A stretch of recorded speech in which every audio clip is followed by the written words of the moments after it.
Hey man, I'm doing fantastic, and we were just talking about the new the Patriots documentary that's on Apple and Apple Plus. That's like really I fantastic. haven't gotten a chance to see it yet. Yeah, So it's super good. but I And was told by my friends that I had a couple of. I was in there for like a few shots. no, you were. And the crazy thing is these final two episodes because they're winding it down. So now they're kind of talking about post Brady going to Tampa and Belichick without Brady and some of that. And there's a lot of people in Boston that are upset because it kind of I'm gonna be frank with you. It doesn't paint Bill Belichick in the greatest light, and like Devin McCourty and some of the players were like, "Look, man, did we have fun? No, but did we have fun once we won that championship? Yes." So my question is, in your time with the Patriots and with Bill in particular, like, how was that experience?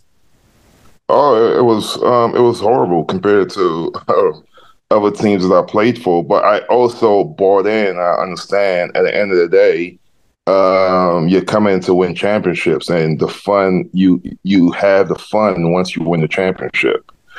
And But like, unfortunately, the year that I played for him, we didn't win the championship, so it was almost like it was miserable all year. But yeah, but I get Bill's mindset. It was definitely different than the three other teams that I played for. Um, but I mean, he shows you that it works once. It does work when if he has the players that he needs. It does work because they went to what 10 Super Bowls or something ridiculous, like, and they won six. yeah. So it definitely works. You know what I'm saying? You're going to be miserable playing for them. Can you get into the specifics? So, like, okay, for me, when you say it was terrible, is it like two a days in training camp and OTAs and all these different things? You ain't no music. No, Like, what it's like was it that was bad? it's just a different atmosphere. Like most teams that I played for during warm-ups, they had music blasting. Belichick didn't believe in that. You had fun in practice. Like it was more like a military based training and practice where you know what I'm saying? It was like more in your face, like getting screamed at, getting cursed at. Um, that's what it was. I mean, it was like, and I don't mind it because it reminded me of my freshman year, my first 2 years in college, where um, Paul Pasqualoni had like the same mindset in Syracuse. So, but I was also a kid that needed to be told what to do and how to do things. When you're Yeah. talking about grown ass men who have kids, um, it's definitely a culture shock. But at the same time, it's proven that you're going to probably win a championship if you buy in. So it was definitely different than the three other teams that I've played for because of how strict Bill was. But I mean, like if you don't win the championship, it will be the most miserable 17 weeks that you've ever had, you know? Yeah, well, and he like you just, Especially if you're not winning. yeah, luckily he's got the six rings to prove that the Yeah, method, the madness of it, like no, it pays off. it definitely pays off. Yeah.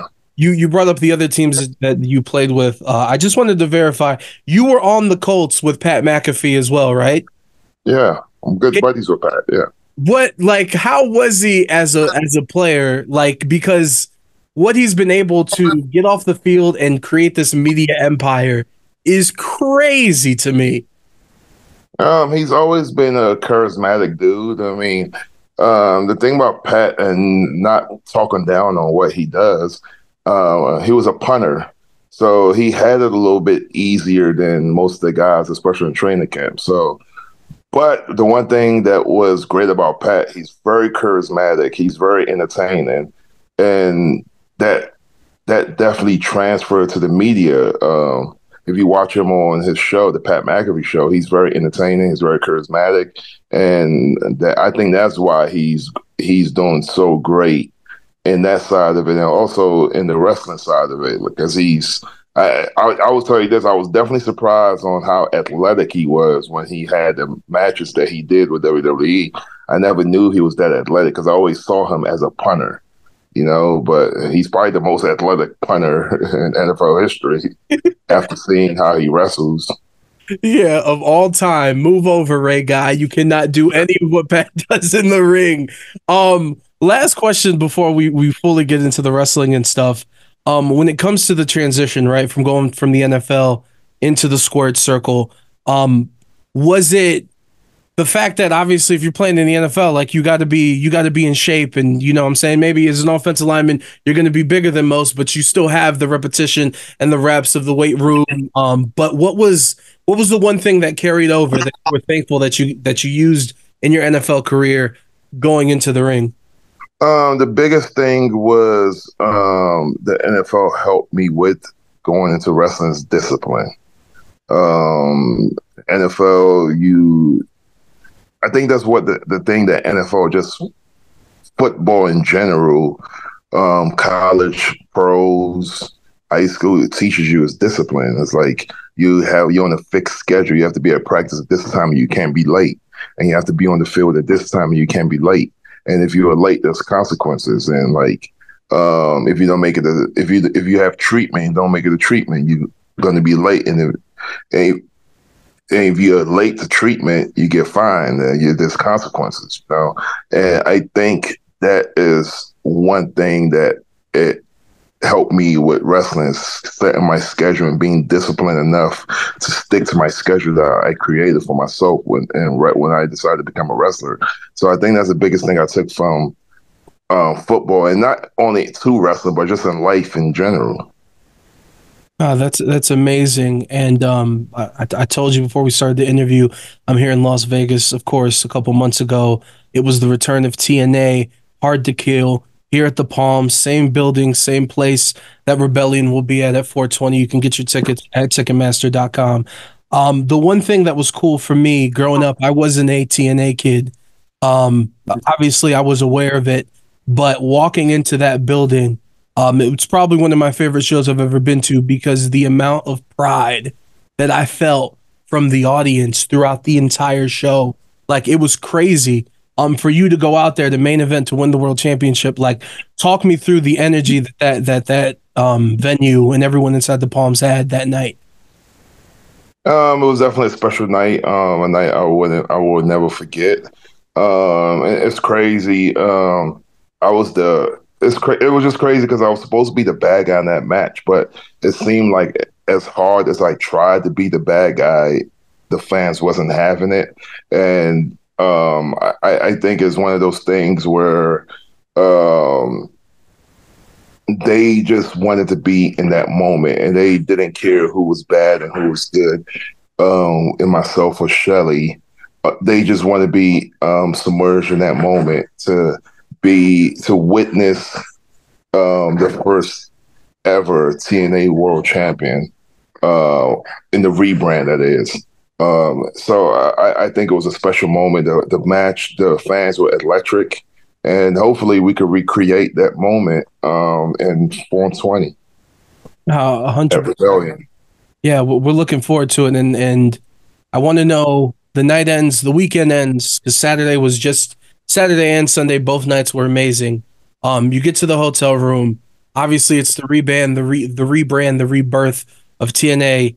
You get that world championship for the first time, all new belts. It says TNA again. You get to sit down in your hotel room and go like, damn, I'm the one who gets the ball right now. I'm the QB. Like, how does that feel? It feels great. It's definitely, like I said, it's definitely a night I won't forget. There's not a lot of times where people's second reign is more memorable than the first one.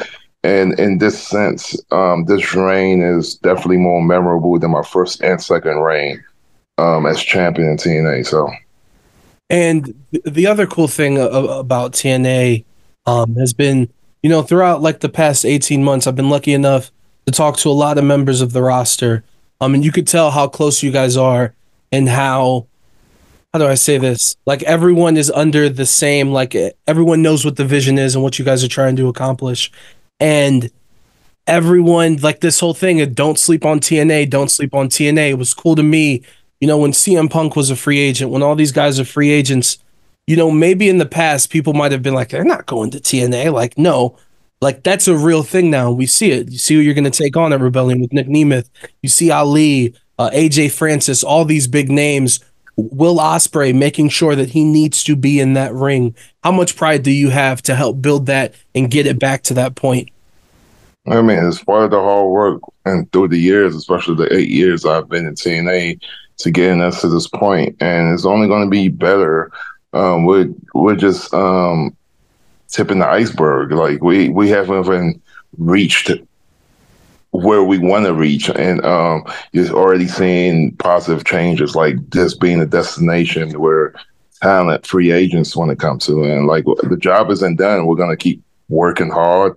Myself and the rest of our great roster is going to work hard to get to the finish line to be one of the biggest. I mean, the second biggest wrestling company out there. It's amazing. And before we get you out of here, I want to do a quick speed round. Are you ready to do this, Moose? Yeah, let's do it. All right. First things first, taking a world championship, taking a belt through TSA. How annoying is that process? Very annoying. Can you tell me the conversation? I've been lucky. Nobody's really bothered me this time, but prior in the past, before the more advanced TSA scanners, it was a headache. But I think they have new technology, so I haven't been bothered as much so far. Because they get into a conversation about what you do, and then they're like, yeah, picture with it and all this stuff. And who are you? What do you do? Blah blah blah blah blah. That's crazy. What was your first job ever? Worked in a liquor store. Nice. Hardest chop that you've received, and from who? Either Tommaso Ciampa or Drew Galloway. Most underrated TNA talent on the roster today. Underrated. Oh, that's hard. Underrated. Maybe Steve Macklin. Favorite TV show right now that's out right now? I don't really watch TV shows, so I couldn't answer that question. And last one. You can set up a dream match with any former TNA world champ, past or present. Who are you going up against? Dream match against any TNA world champion, past or present. That's a tough one.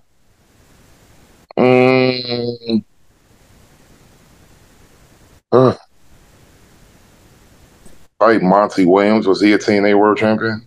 I'm gonna have to let me check.